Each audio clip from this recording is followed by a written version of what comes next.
Maybe you feel stuck because you just don't know where to start, or maybe you're really angry at yourself because you can't get more done, or maybe you just want to get something done. So I'm not going to tell you what you should do. I'm just going to give you what has helped me in the past and what helps me now be more productive. I have a lot of trouble with being distracted by things, thoughts, um, projects, different things like that. So I know how it feels and the struggle is real. I understand it. And actually, as a person who works from home, I can tell you that at first, when I started that, I thought, oh, I'm going to be so much more productive. And I am now, but I had to actually figure out things to help me be more productive and be less distracted. That is the problem with working from home, is because there's always distractions around. It just takes more of an effort to keep those distractions at bay and really be productive. So I've kind of come up with some tricks that have helped me do that.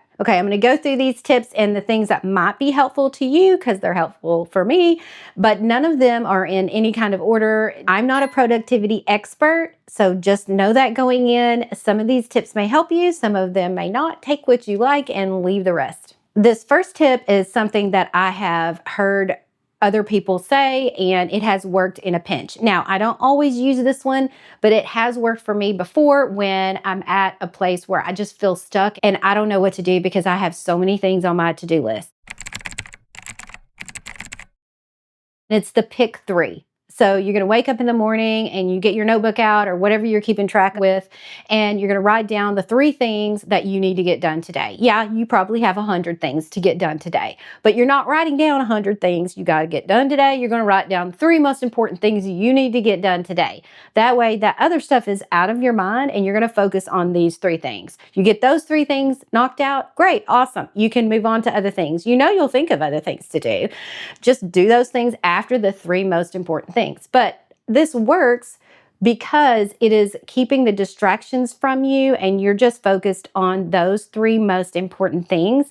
It keeps you from feeling stuck and in that sort of paralysis state where I have so much to do and I don't know what to do and I'm panicked because I can't decide which one has more priority over another one, all that kind of stuff. It helps you knock them down. Now you're just going to work on those 3 tasks.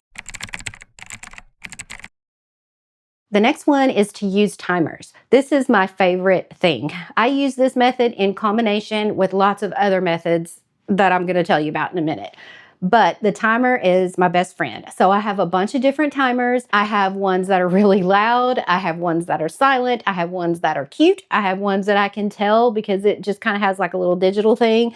And actually, I'll show you one of them. This is one of them. I have a blue one and a white one. You can make it loud and you can make it soft. You can make it silent. And when you turn it on, you can see it has a little happy face here, and then you can set the timer to whatever time, and then it will just kind of show you as it's sort of marking the time down. These are cute and these are fun. And I use these a lot. I also use the one on my phone. I used to use the Pomodoro timer where it'll give you, I can't remember, 15 or 20 minutes, and then it automatically sets for a 5-minute break. But that kind of stressed me out. I'll be honest with you. It stressed me out because I thought to myself, I don't know, I'm not done with this project just yet, and it's already starting on my break. I'm going to miss my break, and then it's going to start over, and I'd have to go back and forth to, no. I don't use it anymore. I understand that it does help quite a bit of people, but it just kind of, for some reason, stressed me out. So I just prefer the old school timers like this, or just use the one on your phone. The next one is to set alarms for yourself on your phone. And I do this all the time. I do it for my vitamins. I actually even do it to tell myself to eat, because I know that sounds crazy. I will get hungry eventually and my stomach will start growling and I'll think, oh my God, it's 2 o'clock and I haven't eaten lunch. But I will get involved in a project and my brain will just be so focused on the project, I won't remember to eat, basically. So I set alarms on my phone. Remember to eat, remember to stop and switch to another project if you need to. And we'll talk about time blocking and time themes and stuff like that in a minute. But it also helps me remember to switch into another block or another time period. It just helps a lot. And there's some things that you need a timer for. You can keep everything in your planner, everything in your task management system, but you don't want to get 1,000 alarms a day. But you might need an alarm to take your vitamin, or you might need an alarm that says, hey, don't forget to eat lunch, or hey, there's a meeting coming up in 5 minutes. Don't forget to wrap up what you're doing so you can get on this meeting. So that's what I use it for. Okay, the next one is time blocking or theme blocking. So I know what you're saying. I'm not doing the time blocking thing. That's just too much. I agree. I completely agree. So what I used to do was I used to be very rigid in my time blocking. I would get my Google Calendar out and I would plug in different blocks for each part of the day. So 9 to 10 would be this kind of work and 10 to 11 would be this. It was very rigid, and I don't like to work in rigid constraints like that. I just need it to be fluid, because if I want to do something else, I'm not feeling this project right now, I'll do that project later. I will get it done, but I might not want to do it at that point in time. I need to have the freedom to move things around. And I know people say, well, just move it around. But I kind of like the way I have my time blocking set up. I do have specific blocks within my Google Calendar or my Outlook calendar, depending on whether I'm working for my own businesses or I'm working my other full-time job. I have it blocked in certain time periods, and those are the things that I know I need to do. So I will start off the day doing those time blocks, but if something else comes up that I need to take care of, I take care of those things, and I don't worry that those other things are on the time block. It's not really a specific project. Now, if it is a specific project, I will put that time block in a brighter color. So it'll be red or orange. So I know that time is reserved for that, and I need to do that project within that time. But everything else are more like theme blocks. Do your regular to-dos in this block. Check your email in this block, or whatever. And the reason I use those is because sometimes I feel overwhelmed. Well, I feel overwhelmed on a daily basis. So I see whatever my task list is and I think I have a lot to do. I don't know where to get started. What helps me get started is to go back to my calendar and see those blocks. And then I don't have to think about what I need to do. I see a block and I'm like, okay. And then I do whatever is in that block.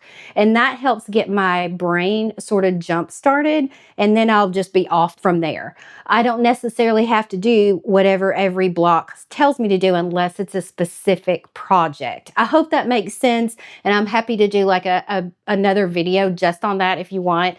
But basically, I'm more fluid with my blocks. I don't time block every part of my day. That's too much and that stresses me out. But I will put in basic time themes so that if I get to a point where I feel overwhelmed, I will go back to my calendar and I'll look at those basic themes, and it gives my brain something to hook onto, and I'll be like, okay, I'll just work on that. And then it is off from there. I just need something to pull me out of that decision paralysis, basically, to get me going on something else. Now, another thing that you could do is do theme days. And I do this in my businesses. So not my daily job, because I kind of have to do everything every day, basically, for the day job. But for my other businesses that I run, I do things like theme days. So it doesn't mean I can't do anything else in those days, but it helps keep my brain organized.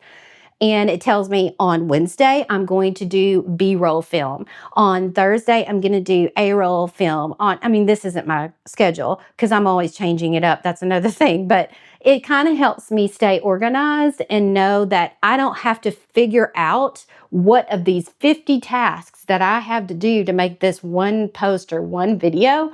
I'm just going to look at this day. This day just says I'm filming on this day. Okay, then I'm going to film on this day. So that kind of helps keep me organized. And I know that on Tuesdays and Wednesdays, I'm going to do a baking day for my cake blog. Those are the days that I'm going to bake. That's my baking day. So I don't also have to edit a video that day. I'm not trying to determine everything I'm supposed to be doing. Now, not all days are themed. You don't have to have a theme for every day. That's not what I'm saying. But it does help sometimes to pick certain days and say, these are my filming days, these are my baking days, maybe these are my laundry days, however you want to do it.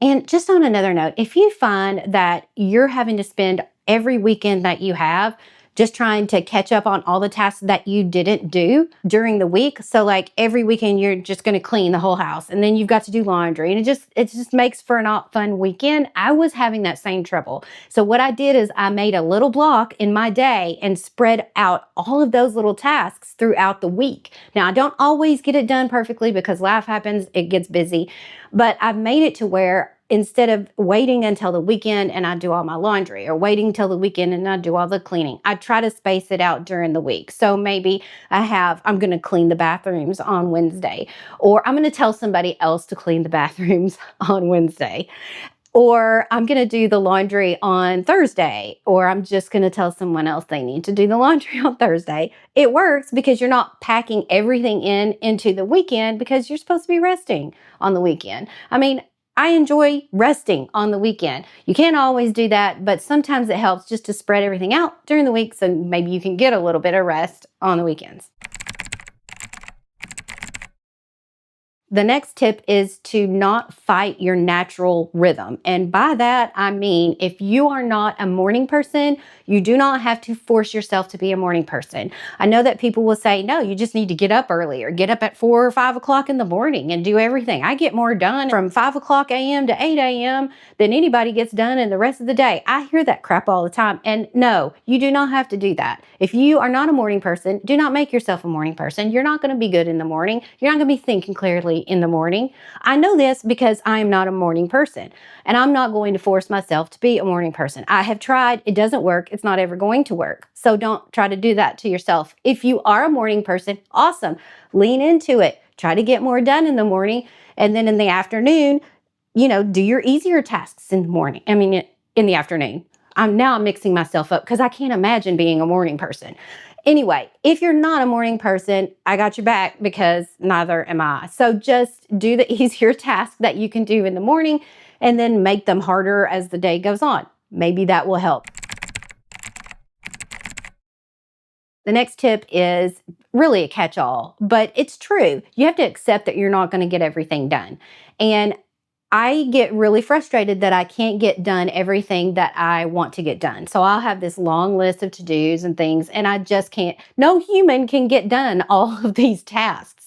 And I know this logically, but it still makes me feel like I'm not productive enough. So shorten your to-do list if you can do that, and then just realize you still might not get things done. That's okay. You can do it tomorrow. And really, if you kind of look at it logically, look at your tasks. Are all of these tasks super urgent? Do they have to be done today? Probably not. Get done the things that need to be done today, and you can get the other things done when you get them done, or plug them into some of your theme days. Make yourself a block on the calendar like we just talked about. If you know it needs to be done by the end of this week, make yourself a block on the calendar. Put it in orange, put it in red, and say, no, I have set aside this time to do that task. That's when I'm going to do it. Then you'll feel good about it. But all these other little miscellaneous tasks, you're going to get them done eventually.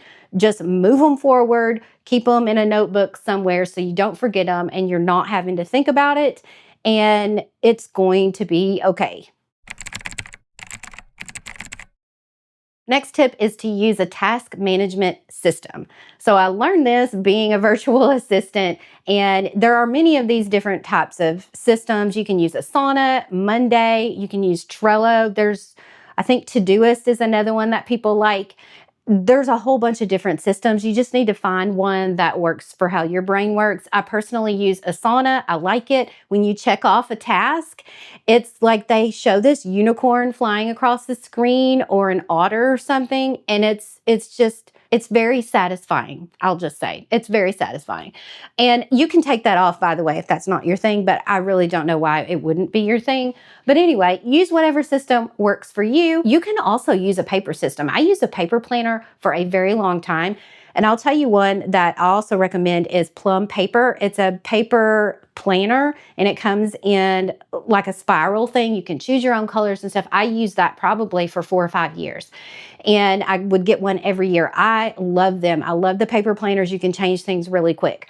But owning a couple of businesses, working full time, I ended up just actually making the switch to Asana. There is a free plan. You can use a free plan as well. So, and I'm not sponsored by any of these people. I'm just telling you what works for me. But I use Asana, and I'll tell you the thing about electronic like to-do list things or programs that you use, is the benefit to using those is that you can do reoccurring tasks. So let's say I'll give you an example. Every Saturday, I change my bird food out. So if it's bird seed, I'll change the bird seed, or if it's hummingbird food, I will make more hummingbird food and change that out. So every Saturday, I like to do that. Well, I don't want to have to remember that I have to do it because I have too many tasks that I remember. I just want it kept somewhere, so I'm not going to forget to do it. I put that task in Asana, and every day I go to my list of tasks in Asana. It tells me I've got to do it that day. When I've done it, I click it off. It gives me a beautiful unicorn or a beaver or whatever that thing is flying across the screen with sparkles, and I'm really happy about it. And then the birds are also happy. So that is the benefit to using an electronic system, is you can make recurring tasks. They're really easy to do. I can show you how to do it. If you ever want a tutorial on that, just let me know. I can show you how to do it. And it's just really super simple. I like to do that.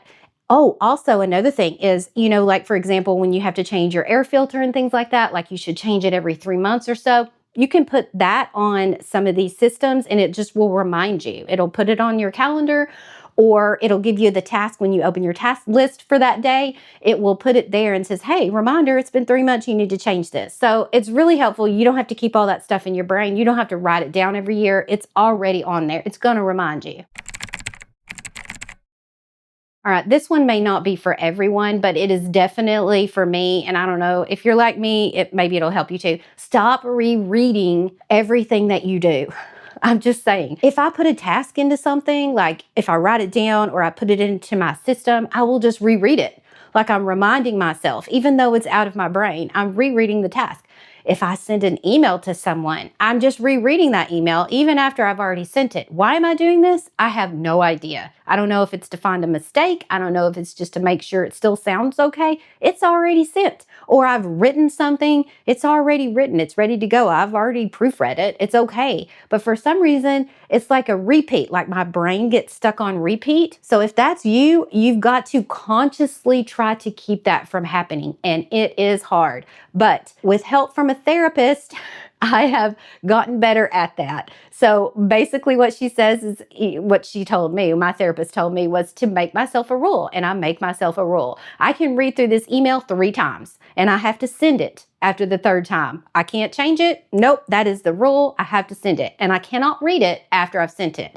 Now, if that's too much and you're just like, no, I have to read it again, then make yourself a rule. I'll read it 1 more time and that's it. You have to follow that rule. The rules for yourself really help. It just kind of moves you along. And then, my therapist was like, it will get better as you get used to these rules. You'll get better and better at it. And your brain will learn how to do things in a different way. Will make different neural pathways. And you won't be rewarding your brain for rereading it over and over. So you're not reinforcing that bad habit. All right, so this next tip is to write that crap down, okay? Write everything down that you can write it down. I don't care if you use phone notes, if you type it in, or if you say it into your phone notes, or if you have a little field notebook, whatever it is, or a computer, write it down. Whatever comes in your mind, just write it down somewhere. You've got to capture it. And if you capture it, you might as well just capture it in your calendar. So let's say, you got to do something, put it on that date. Just go ahead and stick it in that date. That it's out of your mind and you don't have to worry about it right now. If you don't have time to do it, just say it in a note and then do that at the end of the day. So I do this a lot in my tasks. So I think of a task, and when I had my paper calendar, I would just go to my calendar and I would write that task down in whatever day I thought I needed to do it.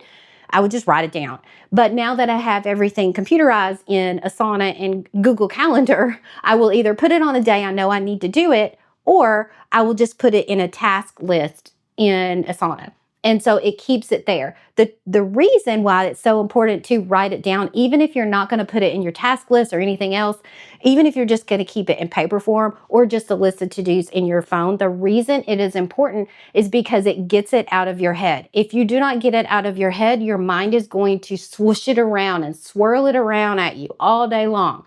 So let's say you think, okay, I need to clean out my coffee maker today. This is random. Okay. I need to clean out my coffee maker this week. If you don't write that down, you might be doing something else. Let's say you're at a work meeting, you're discussing some kind of project you're doing. Your brain's going, hey, yeah, don't forget you were going to do that coffee maker. Remember you were going to clean that coffee maker. You can't forget to do that. I got it. But you're distracted because of that. Now you've got to refocus on the meeting. You get done with the meeting, you're doing something else, you're writing an email, and that thing goes in your head. Hey, yeah, don't forget that coffee maker. You don't want to forget that. So the thing is, if you've written it down, your brain might still do that a little bit, but you can tell it, hey, dude, I already wrote you down. I don't need your help right now. I got it. You're written down. I'm going to take care of you later. And it will stop. I learned this trick quite a while ago, and the longer you do it, the better it gets. The less your brain continually just kind of nags at you to try to remember everything. We're not going to remember everything, and our brain knows that, so it keeps swirling it back up to the top to us. Hey, don't forget, don't forget. But when it does that, you can just say, just chill out. I've already written you down. I'm going to get to you when I get to you. You're safe. You're not going to be lost. I'll remember to do this. We're going to be okay.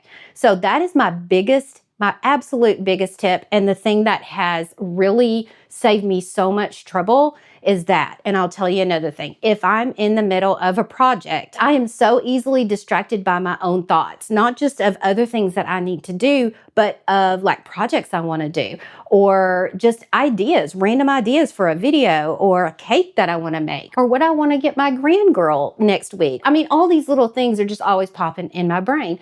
So the way that I am able to control that is if it feels strong enough that I don't want to forget, I will write it down in a notebook or say it in a note or put it in my Asana, whatever. I will put it somewhere that I have. Not in 100 different places now. Pick a favorite place to put it in so it's not chaos. And then I can tell my brain, okay, brain, I heard you. I've got you down here. It's captured. Now I'm working on this. And then if your brain comes back in and says, hey, yeah, but what about this? I'm not working on that now. You're talking to your brain now. I'm not working on that now. I've written it down. I'm not going to forget. What I'm working on is this. Maybe your brain is not as distracted as mine is. My brain it goes 900 miles per hour all the time. So maybe you don't have that problem. But if you do, I promise you this helps. This has helped me. So I guess I can't 100% promise it will help you, but it really has helped me a lot. I would really try to do it. The longer you do that, the easier it will be, and you can really remain productive and finish the tasks that you're working on. It's much easier to do it that way because you're setting all the other stuff aside. Okay, so basically, you do not need a fancy program. You don't have to pay for a program. Google Calendar is free. You can get the free version of Monday or Asana or Trello. You can use your phone system. There's all kinds of stuff you could use for free. You do not have to overcomplicate this. Don't let anybody tell you you have to have this special program that you've got to do or keep or pay for so that you can be productive. That sometimes we start doing all these complicated systems and it makes things harder. And you're being productive in this granular sort of fashion about the tasks you have, but you're not actually getting the task done. I hope that makes sense. But it's like, I've worked so long on getting this system set up, but I'm not actually doing any tasks. So while it is true that sometimes it takes a little bit to get something set up, like Asana, because you're doing tasks that are recurring and things like that, it's supposed to save you time in the future. It's supposed to take some load off of you for remembering things. So if you're working on a system that you have to work on, an hour a day just to get it to work for you, that's not working for you. That's not giving you your productivity back. So do something else. But you can make it simple. It really will work with a simple system. Just try any of these tips. Try all of them if you want to. Try one of them at a time if you want to. These are all tips that I use, and I'm sure there are many other tips that people use that are super helpful. And actually, I would love to hear them if you'd use something in your day-to-day life that is super helpful to keep you productive and keep you from being distracted. I would love to know it because I'll try all kinds of tips. So just leave them in the comments and I would love to hear about them. All right, that's all I got for this video. Thanks for hanging out with me and I will see you in the next video. Bye.